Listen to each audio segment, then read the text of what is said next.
Welcome to the Purpose Nation podcast, inspiring conversations with Christians in science, technology, and industries of the future. For more information or to make a tax-deductible contribution, visit purposenation.org. This is Brad Cooper with Purpose Nation, and on the podcast today, I am very ready to geek out on science, maybe comics, science fiction, superheroes, some really interesting, and I must admit, I'm a nerd, I'm a geek, whatever you like to call me. So these are the kinds of things I just love talking about all day. So I'm really excited to talk about all of that with my guest, and very blessed to welcome to the podcast author and scientist, Dr. Andy Walsh. Andy, welcome to the Purpose Nation podcast. Hi, thanks for having me. You're very welcome. Thanks for being here, and thanks for being with us. And so in reading your latest book and your podcast, or excuse me, your blog posts, I think I came across that you kind of like comics in science fiction and superheroes and things like that. Any big summer movies that you're most excited about along those lines? Sure. So I'm all in on the Marvel Cinematic Universe. I'm very excited about Avengers Endgame. My whole family, we've been watching. My wife and I have been watching the movies since they started, and the kids, once they were old enough, they've joined in. So we're all looking forward to that very much. Okay. Any particular, like? Well, I don't want to. We don't get into any potential spoilers for people who haven't seen the other ones. I have no theories. I'm just waiting to see what they have in store, so that I'm excited by it and not disappointed that it wasn't what I thought it was going to be. Yeah. We all hope. I mean, there can't be any more expectation or hype for a movie, I don't think, right? It's like the culmination of a decade or something. Yeah, I mean, since 2012, when Thanos showed up in the end credits of Avengers, right? We've all been waiting to see how this was going to turn out. So yeah, excited. Yeah, and like you said, sort of, even my family, who some of which are very much into science fiction and science and things, and some of.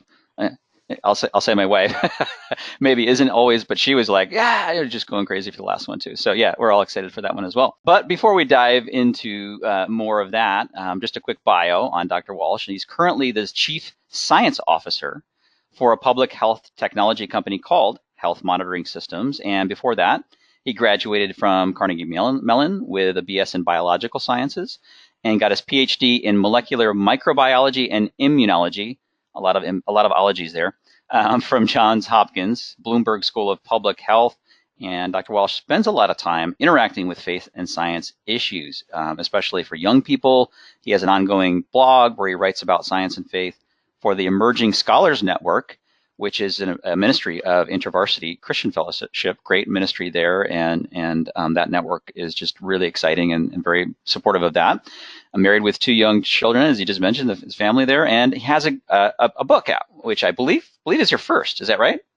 That's correct. Great, I definitely highly recommend it. If you enjoyed any of the first 30 seconds or the past 30 seconds of our conversation there, you really love his book, Faith Across the Multiverse, Parables from Modern Science. And we're going to have a link to that book on our podcast page, so please do check that out. And I definitely want to talk about that a little bit more. Just real quick about kind of your current work and what you do. So speaking of movies, so for me, there's movies about pandemics and global epidemics and viruses, and almost inevitably there's a scientist, right, who pulls up the screen and it's like you can see the map of the U.S. or the world or whatever, and you see like these, just red blobs just going across, showing the spread of the virus across the planet. In reading your description, that's sort of what I pictured you you to be, if you don't mind. But is that anywhere close to what you and your company does?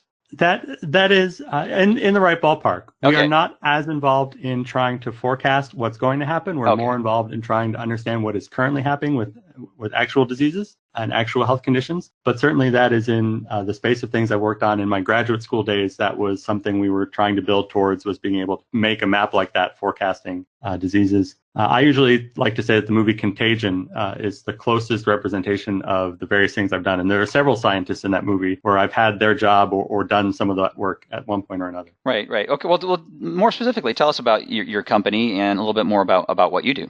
Yeah, sure. So at Health Monitoring, we collect electronic healthcare encounter data from a variety of locations across the country, primarily emergency departments, but also physician offices. We collect de-identified data So we're looking for aggregate patterns in diseases, in conditions, and we're trying to look at before diagnosis is made. So as soon as you come into the emergency department and say, I feel like I might have the flu, we get that text of what you said, and we try to put those into different categories. All the people that think they have the flu, all the people that have broken arms, all the people that are experiencing a drug overdose or some kind of mental health crisis. Create those different categories, and then we look for trends in those categories that might suggest something that public health needs to intervene with because there's an increase or an unusual pattern. And then we notify public health, and they follow up. We provide them some tools and software and additional data to follow up and try to identify what might be going on in their community. That's great. Is there any specific types of cases or situations where your software kind of came in handy or was useful or maybe useful in the future?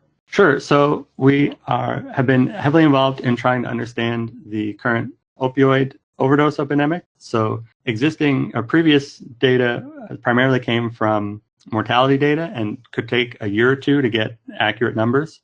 There's been just a big backlog, unfortunately, in the testing, the pharmacology that goes into and the toxicology that goes into identifying drug overdoses. So we can identify as soon as a patient comes in. We may not know what substance was involved, but we can identify overdoses and give public health a much more up-to-date picture of what's happening in their jurisdiction. Okay. Our system is also used regularly for tracking the flu season in different parts of the country. And we've also handled some special events like Super Bowls or the most recent Democratic and Republican conventions, where we put on sort of extra monitoring in the hospitals in those areas around those events to make sure that if something unusual happens because of that event, that it's detected as quickly as possible. That's great. That's great. Very important. And so, for example, if something, let's say, showed up in Minneapolis last night where the NCAA championship was held, where my Virginia Cavaliers won an amazing victory, go Wahoos, your software might help with that. Sorry, I had Although to we're not. I'm just coming. Yeah, I absolutely understand. And I suppose in the full disclosure, we don't currently serve the state of Minnesota, but we are in various places around the country. But yes, in general, that's the kind of thing that we would be looking at. Okay, so Minnesota, you need to get their software in there. Okay, how to get there? Fresh off the great win last night. So anyway, so taking a quick step back, yeah, we'd love to hear more about your background and kind of what got you into this kind of work in science, and then a little bit about your faith background. So have you always been into science? Did it more start with kind of your love of science fiction or comics or something? What kind of got you interested in science growing up?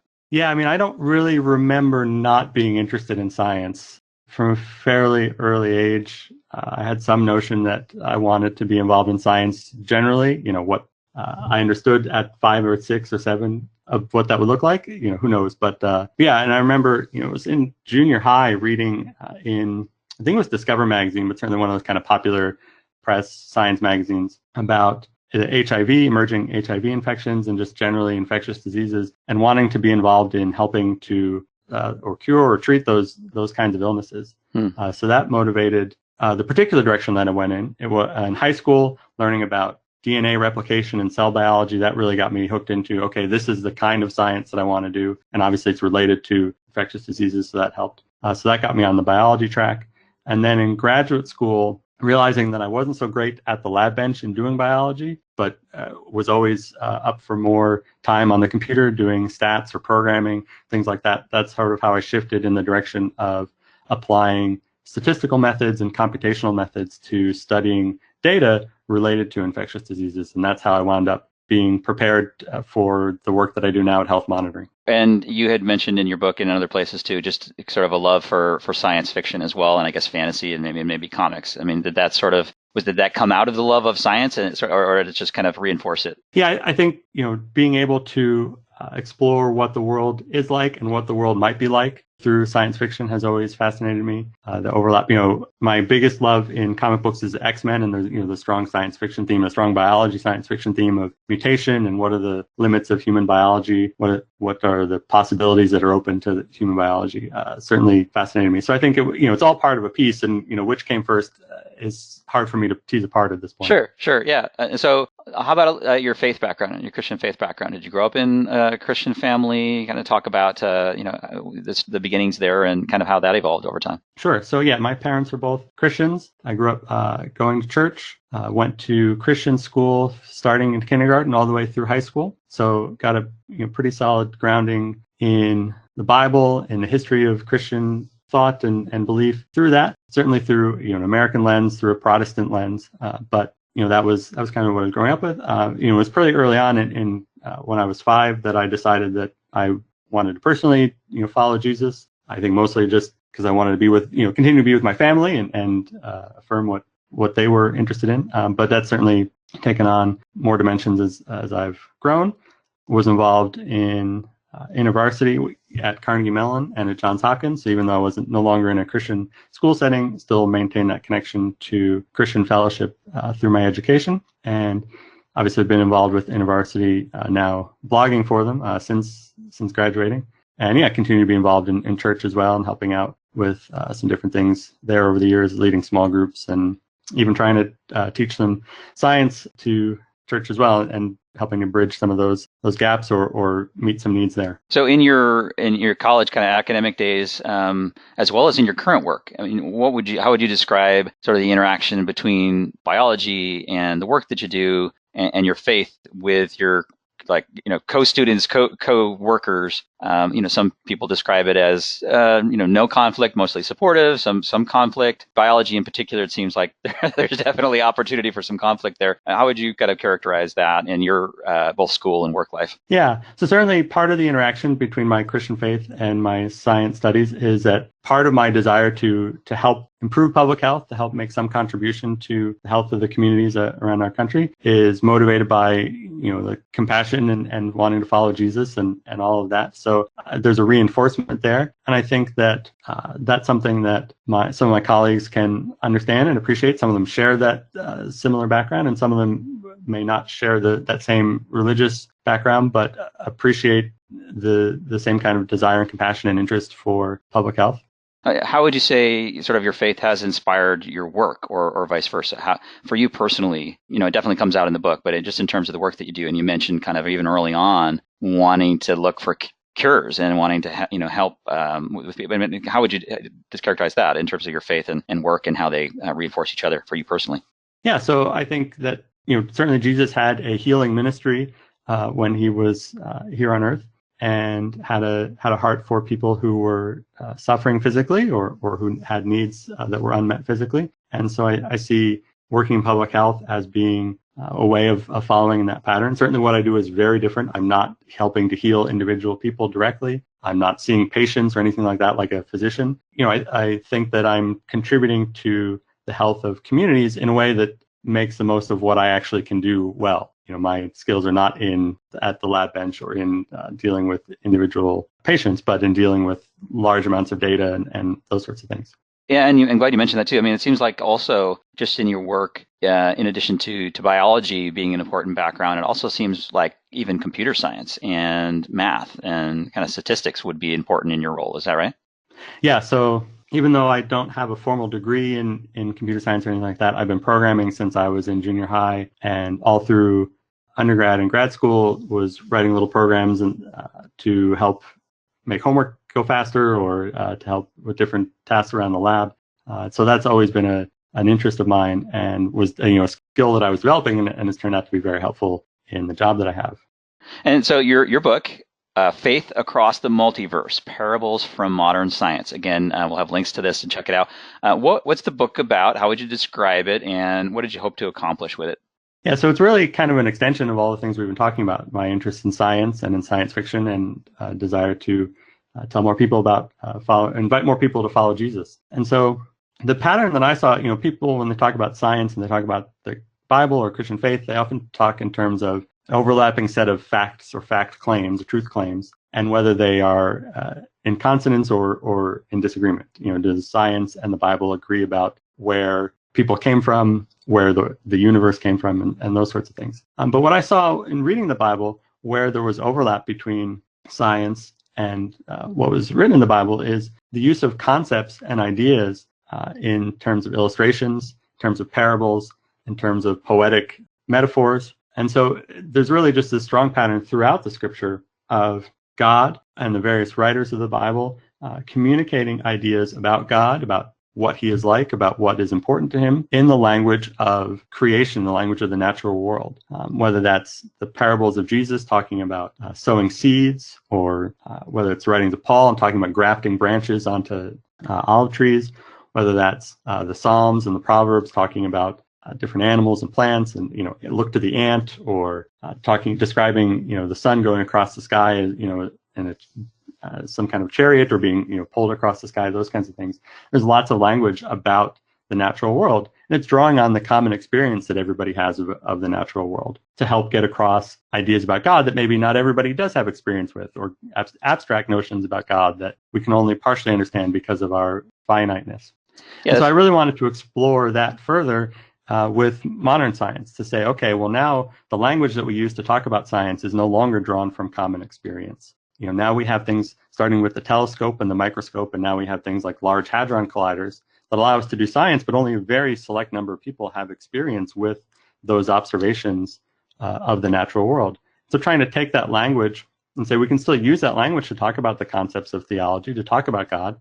We just have to do a little bit more work to understand what the concepts mean in the science world. And then some of us who are not familiar with the Bible have to do a little bit of work to understand the concepts of theology and the concepts about God. And so trying to have that conversation together by building more of a shared vocabulary. Yeah, that's great. I really loved the book and loved how you interwove those things that you just described in trying to pull out, I guess, the science parables within, or the natural parables within the Bible, and then also kind of relating that to kind of more modern concepts like X-Men and comics and superheroes and is it Douglas Adams books and things like that. So just really good stuff, especially for young people. You definitely have to have a geeky side, I would say. I fit in that category, and I assume by this point, pretty much everyone who even listens to our podcast probably at least has is somewhat. I think there's something inherently geeky about just subscribing to a podcast. That's correct. That is absolutely correct. Yeah. So we combine Christian theology, science, and podcasts. You can't get any more kind of a narrow geeky audience than that, I guess. So anyway, so that's why everyone will love the book that listens to our podcast, because it combines all of those things together. So you can really enjoy all of them merged together. Any particular feedback? Or especially young people, and I know you write for InterVarsity or the blog that you write, kind of more geared towards young people. But what did you hope as far as young people? Was that a particular audience in writing this, or not particularly? I was definitely trying to be relevant to my peers and hopefully to a younger generation as well, in referencing, the kinds of movies and books and things that are out there right now. I try to keep a lot of the references as current as possible. Some of them might be a little bit older, but, tried to stay away from just movies that are 30 years old. I had a little bit of experience with the youth ministry at our church and was finding that, I'm talking about things that to me seem very recent, but are actually like movies like The Matrix that are 20 years old. Right. They have no idea. They haven't seen that. They have no idea what I'm talking about.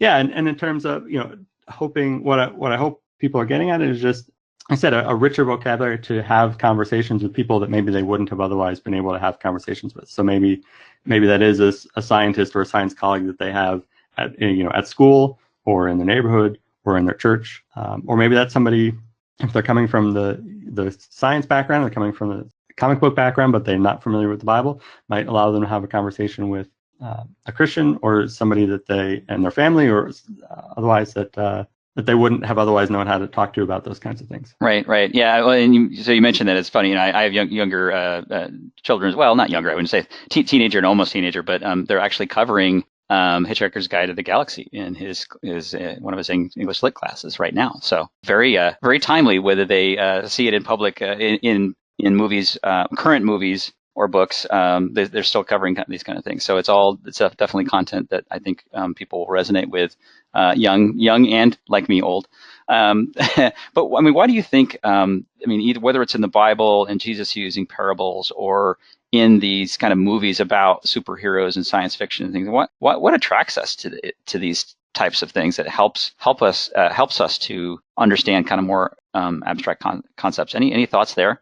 Yeah, so I think part of it is just that we relate well to stories, and it's not an original observation, but human beings seem to be able to process information well when it comes through a story, and so being able to dramatize what we're trying to talk about through a narrative plot and through character interaction seems to help.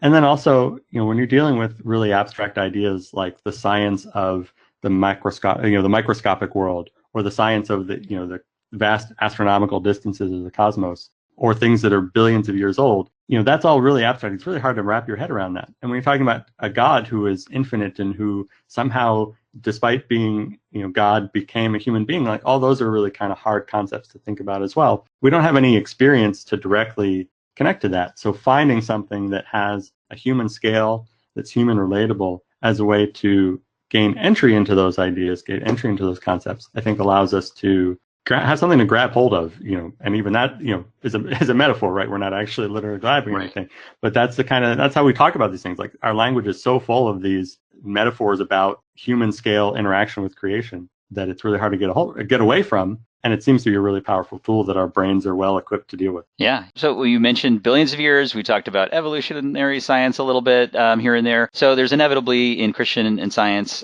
discussions these controversial issues. Whether it be billions of years in terms of the age of the universe, or evolution, or origins of life, or origins of humans. And obviously, there's different spectrum of folks even within the Christian community who kind of fall on different thought patterns there. How would you, rather than diving into those, because as you say in the book, that's kind of been done so many times ad nauseum, and we don't often cover it on our podcast here either. But just in terms of the conversation, are there particular approaches that you found in conversations with Christian audiences in particular, whether it's pastors or people in church who you may suspect may not agree with you on some of these issues? Any particular approaches that you've found most helpful in kind of not shutting down the conversation and opening dialogue and maybe coming to some point kind of common ground, or coming to at least a respectful dialogue with other Christians? So a couple of things that I find helpful. One, I think, a lot of people feel like science is taking something away from them. It's taking something that previously was the domain of God or religion, and now it's the domain of science, so we've taken it away from them. And I think it's important to not frame it in those terms and to try to emphasize that it's an additional explanation that God, I still believe that God created the world, and that science, including the science of evolutionary biology, is how we collectively as a human race are trying to understand how God did that. And part of what I'm trying to accomplish with this book is to give people something back in terms of the language of science, right? Here are concepts and languages and words that science has given us that we can use to talk about God and to talk about what we believe when we say that we believe in God. And so, there's less of a feeling of, science just takes and takes and takes, but that there's actually something positive about science that it's giving back to believers, even if they're not particularly interested in studying science as a vocation or, what have you. And then I think the other thing is just, again, reiterating that common ground, that still believe in God, still trying to follow Jesus, still affirm that, that God somehow, became incarnate as a man, lived on earth, died, came back to life. I don't know all the biological, physical mechanisms of that, but I do believe that that is something that happened based on the testimony of the Gospels. And, like I said, that I think that science allows us to understand how God accomplishes the creative acts that are described in the Bible. And just like developmental biology helps us to understand how individual humans develop from single cells to the fully complex beings that we are, I still believe that I still affirm, what the psalmist wrote, that God knits us together, right? That's and developmental biology helps us understand how he did that. And likewise, cosmology helps us understand how we knit together the stars and the planets. And evolutionary biology helps us understand how we knit together the full diversity of living organisms. That's great. Yeah, and I love what you said earlier about kind of using a common language. And then, or even before that, earlier in the podcast, you mentioned things like, if we get into quantum mechanics and these vast distances in the universe, and large hadron colliders, and the science part of things has gotten so complex these days. I imagine it's well, and I know this from not being a scientist, just coming to a language where you can communicate with a scientist, for example, on some of these issues is very difficult. So I think people are somewhat intimidated by it. And like you said, kind of, concerned about what language we can use and what is kind of the domains that are sort of acceptable to talk about within. So it's kind of shut things down a little bit. But, what would you say as far as educating ourselves as a church with pastors, young people, parents? I mean, do you feel like there's a need to sort of bring up, and beyond just getting to a kind of a simple common language, but just bring up the level of education in the sciences? Yeah, so certainly I am, as a big fan of science, think that there's value in learning more about science, even if you don't plan to have a career in science. I also appreciate that not everybody has the same enthusiasm for that, or that people's willingness to listen to science or to read about science, they have a shorter attention span for that sort of thing, or less tolerant.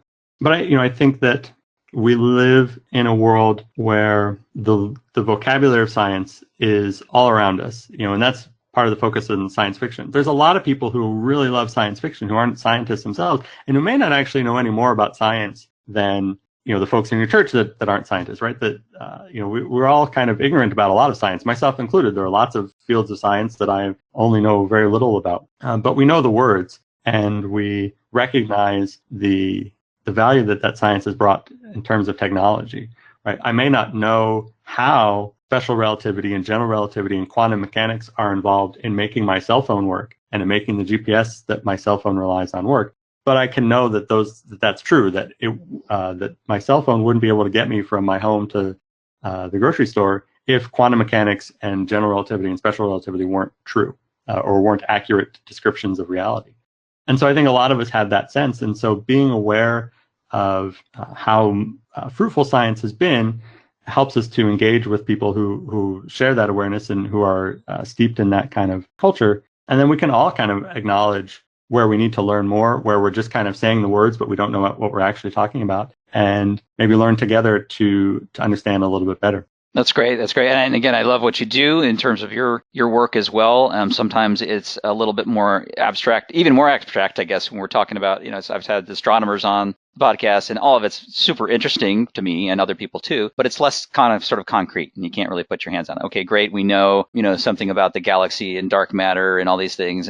But how does that really help the average person here on the ground, so to speak? And I think with your work, at least you can kind of see a connection there, in public health in terms of diseases and preventing, the spread of disease and, having hospitals and doctors be more aware of things that could become a problem and things like that. I think kind of make it more concrete, I guess, to people and actually see, as you said, sort of the benefits of science. So let's say that there's parents out there who have children who are, seem science-minded and may be interested in kind of pursuing a career. What would you say to them? What would you say to young people to encourage them to pray for a calling in science? So, I think that there's plenty of value in understanding more about the world that God created, right? God created us with the ability to understand it. He created a world that is understandable, and he created us with the ability to understand it. And we see that all the way, in the story of Genesis, right? One of the first things that God calls Adam to do is to name the animals, to interact with the rest of the creation that God has made, and to understand it better. And so,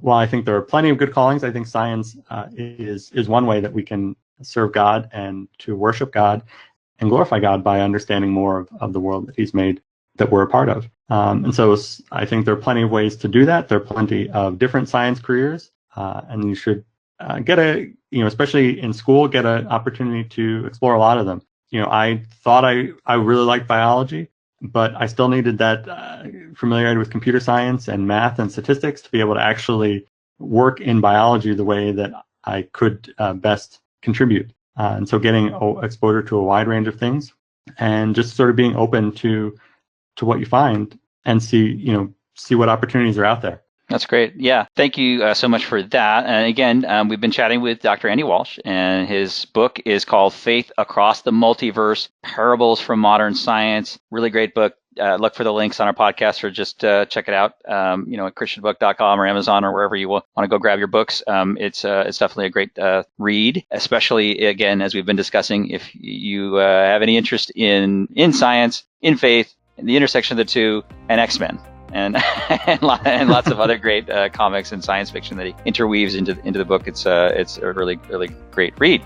Great. It's been so amazing to talk to you, Dr. Walsh. Thank you so much for joining the podcast with us today. I've enjoyed this as well. Thanks so much for having me. Very good. And we'll talk soon. And we'll catch up after the Avengers Endgame, and we can talk about what you liked and didn't like about it. And Absolutely. And hopefully it'll live up to the hype here. Yep. All right. Dr. Walsh, thank you. Talk to you soon. Take care. Thank you for joining the Purpose Nation podcast. For more great interviews, resources, or to make your tax-deductible contribution to support our nonprofit ministry, please visit purposenation.org. This program is copyright Purpose Nation, Inc., a 501c3 nonprofit corporation.